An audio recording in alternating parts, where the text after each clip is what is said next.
Hello दोस्तों, कैसे हो आप सभी लोग। आशा करता हूँ आप सभी लोग सुखी और स्वस्थ होंगे।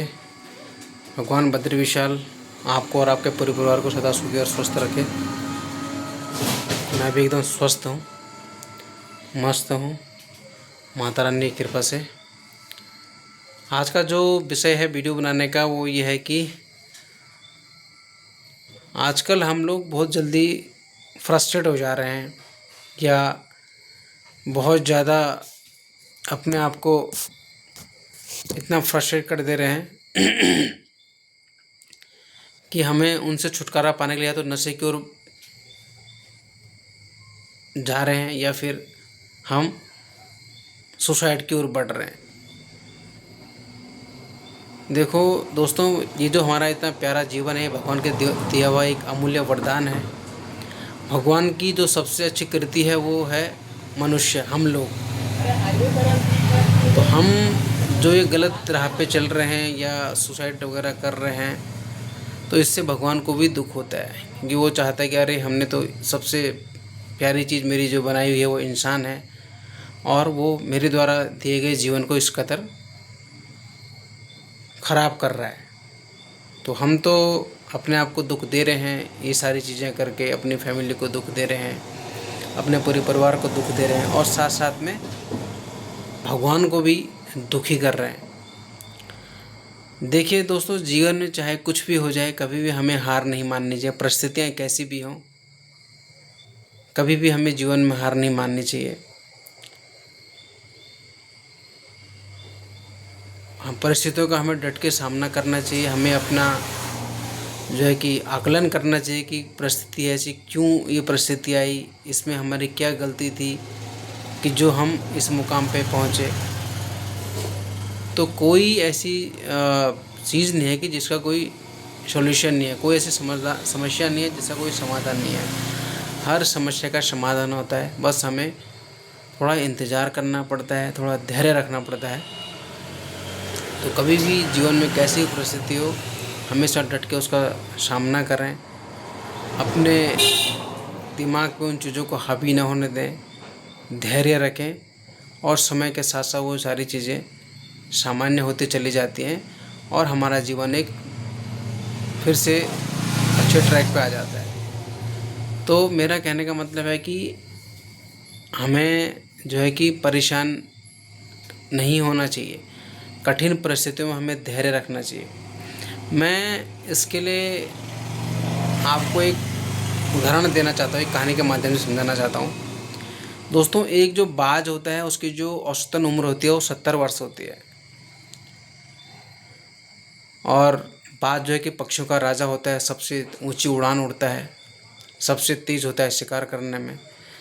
औसतन आयु 70 वर्ष होती है, लेकिन 50 वर्ष की आयु आने आने तक बाज जो है कि काफ़ी अपने आप को बूढ़ा महसूस करने लगता है और अब जो है कि अपने आप को बहुत असहाय महसूस होने लगता है। उसका कारण क्या होता है? उसका जो कारण होता है कि 50 वर्ष की आयु आने तक बाज की जो चोंच है वो आगे की ओर मुड़ जाती है, जिससे कि वो शिकार नहीं कर पाता, शिकार को नहीं पकड़ पाता अच्छे से। जो पंजे हैं वो काफ़ी बड़े हो जाते हैं, जिससे शिकार पे अच्छे से वो नहीं जकड़ पाता है और जो पंख हैं वो बहुत बड़े बड़े हो जाते हैं, जिससे वो एक ऊंची उड़ान नहीं भर पाता। तो ये सारी चीज़ों के होने का बाज के पास सिर्फ 2 विकल्प बचते हैं। या तो वो चाहे कि दूसरों के मरे हुए जो है कि जानवर को खाए या फिर ऐसे ही अपनी ज़िंदगी समाप्त कर ले। तो बाज जो है कि कभी भी दूसरे का भोजन या दूसरे के द्वारा शिकार किए हुए शिकारों को कभी नहीं खाता है। तो बाज उसके लिए एक संकल्प लेता है। वो सबसे पहले एक बहुत ऊंची चोटी पे जाता है और उस चोटी पे जाके जो है कि कुछ समय बीतने के बाद अपनी चोंच को चोटी पे मारता है और तब तक मारता है कि जब तक कि उसकी जो चोंच है वो टूट ना जाए। तो इस दौर में, इस प्रक्रिया में उसे बहुत असहनीय पीड़ा होती है, बहुत दर्द होता है, लेकिन वो दर्द को सहन करता है, इंतज़ार करता है नई चोंच आने का। जब नई चोंच आती है तो उसी प्रकार से उस चोंच से वो अपने पंखों को नोचता है, निकालता है, उस असहनीय दर्द को सहता है, लेकिन उस प्रोसेस को लगातार फॉलो करते रहता है। पूरे पंख निकलने के बावजूद फिर नए नए पंखों का संचार होता है, नए पंख आते हैं। फिर उसी प्रकार जो उनके नाखून होते हैं वो अपने नाखूनों को चट्टान पे जो है कि तेज़ी से घिसता है, रगड़ता तब तक करता है जब तक कि वो नाखून टूट ना जाए। ये सारे प्रक्रिया में बाज को असहनीय दर्द होता है, लेकिन बाज उस दर्द को सहन करता है और धैर्य रखता है। उन कठिन परिस्थितियों में दर्द को सहन करता है, धैर्य रखता है और इंतज़ार करता है।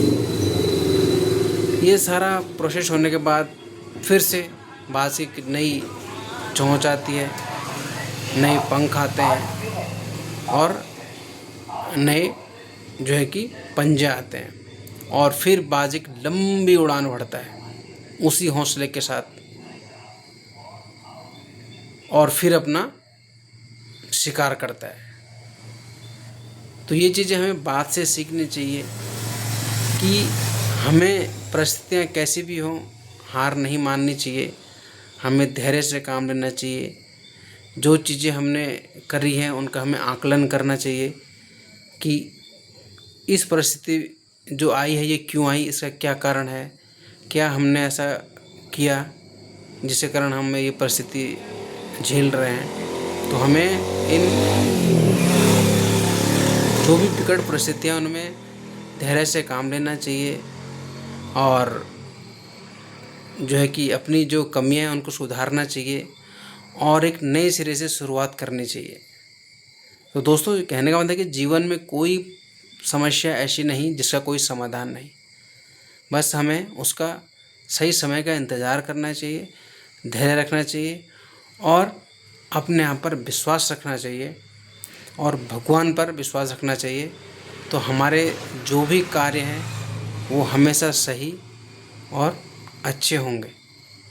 तो अपना ख्याल रखें, हमेशा धैर्यवान रहें और आशावान रहें। धन्यवाद।